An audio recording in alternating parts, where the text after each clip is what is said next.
There's a difference between living and existing. It's not loud. It's not something you always see from the outside, but you can feel it deep down when your days blur together, when your choices feel automatic, when your life starts to feel like a loop. Existing is what happens when you stop paying attention. Living is what happens when you wake up. And too many people spend their years in existence mode, never realizing how much more was possible. Existing looks like routine without reflection.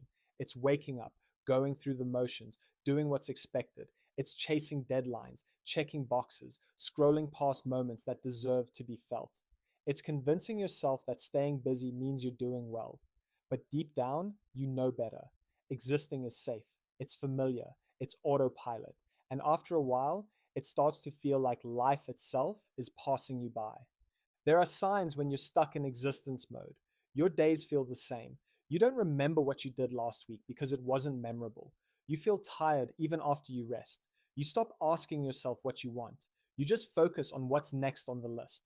You get irritated by small things. You feel a dull ache, not pain, but not peace either. You wonder why you don't feel fulfilled, even though you're doing everything right. That's existence. That's survival mode. And it's not what you were made for. So, how do we get conditioned to exist instead of live? It starts early. We are taught to follow rules, meet expectations, stay in line. We're rewarded for compliance, for doing what's asked without question. School trains us to memorize instead of think. Work trains us to produce instead of create. Culture tells us to want what everyone else wants: the job, the house, the stuff. And little by little, we stop choosing. We just follow. We exist. But what does it really mean to live? Living means being present, really present, in your own life. It means paying attention to what matters. It means choosing what aligns with your values, not just what's expected. Living means feeling deeply, risking rejection, making mistakes, and learning. It means you stop measuring your worth by how much you've achieved and start measuring it by how much you've experienced, how much you've grown, how much you've loved, how much you've truly been awake in your own story. Discomfort is part of living. That's why so many people choose existence, because existence feels safer. But safety doesn't lead to meaning. When you live, you choose discomfort sometimes. You choose the hard conversation instead of silence. You choose the leap instead of the loop. You choose to care, even when caring means you might get hurt. And through that discomfort comes growth. Through that discomfort comes the moments you'll remember, the ones that will matter when you look back on your life. So, how do you stop sleepwalking through your own story? You start by asking questions. What do I want this life to feel like?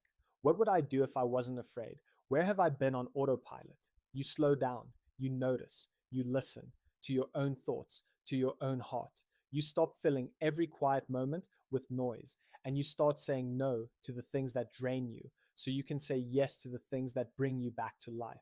Daily practices help. They don't have to be dramatic. Small intentional acts make a difference. Take a walk without your phone. Write down what you're grateful for. Tell someone what they mean to you. Try something new, even if you're bad at it. Pause before you say yes and ask yourself if you mean it. These small acts, done consistently, turn existing into living. They reconnect you with your own experience, with your own agency, with your own life. Living means having the courage to say no. No to the people who drain you. No to the obligations that aren't yours to carry. No to the distractions that keep you from yourself. Existing says yes because it's easier. Living says no because it matters. Every no makes room for a more meaningful yes. And that's how you build a life that feels like yours, not someone else's. And here's the beautiful part: the moments that define a lived life aren't the big, flashy ones. They're the small, quiet ones. The laugh with a friend that makes you feel seen. The morning light through your window that makes you feel grateful. The choice to try again when giving up would have been easier. The decision to show up even when no one's watching. These moments, they build a life that's real. They remind you you're alive. The difference between living and existing is subtle, but it changes everything. Existing is easy. Living takes work, but the work is worth it. Because at the end of it all, you won't remember the things you did on autopilot. You'll remember the moments you chose, the moments you felt, the moments you were awake. So ask yourself, Am I living or just existing? And if the answer makes you uncomfortable, good. That's where change begins.